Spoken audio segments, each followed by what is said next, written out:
This spring and summer, we're taking you on a tour of the many historic lighthouses dotted in and around the North Country. Next up, we take you to Tibbetts Point Lighthouse in Cape Vincent.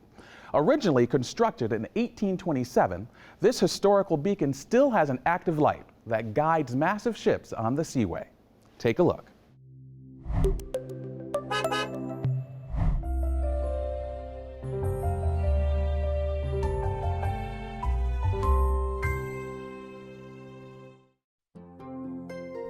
Tibbetts Point marks the entrance into the St. Lawrence River from Lake Ontario. The first lighthouse at Tibbetts Point was erected in 1827. Fueled by whale oil, the light remained in service until 1854, when the present tower was constructed. The steam-operated fog whistle was added in 1896. In 1927, it was replaced by an air diaphone, powered by a diesel engine with the blasts automatically timed. The air diaphone was later replaced by a radio beacon, which guides ships into the river. The fog whistle still works, but it is no longer used because residents of Cape Vincent and nearby Wolfe Island complained that the noise shook their homes.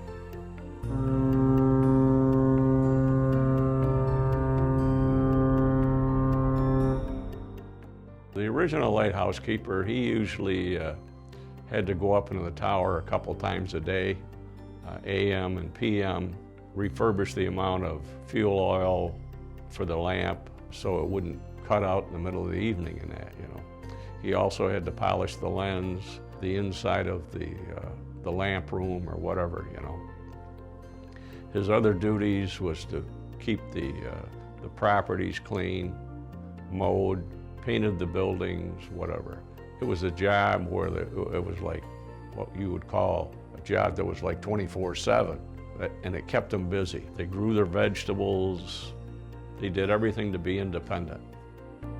In 1939, the Coast Guard officially took over the operation of the light. In 1981, it was automated.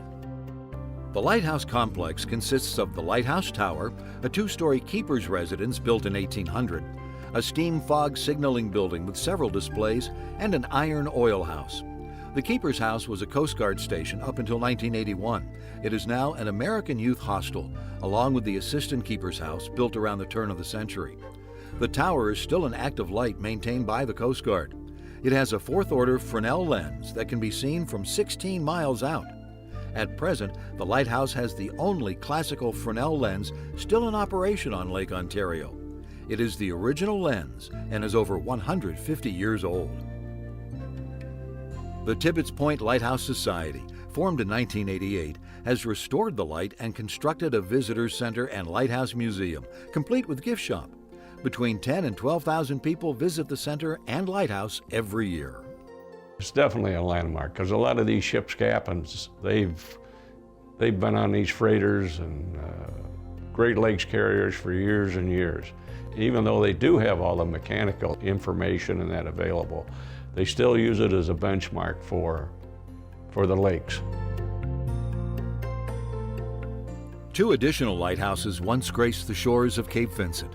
The Cape Vincent Breakwater Lighthouse was one of two lighthouses built on a breakwater.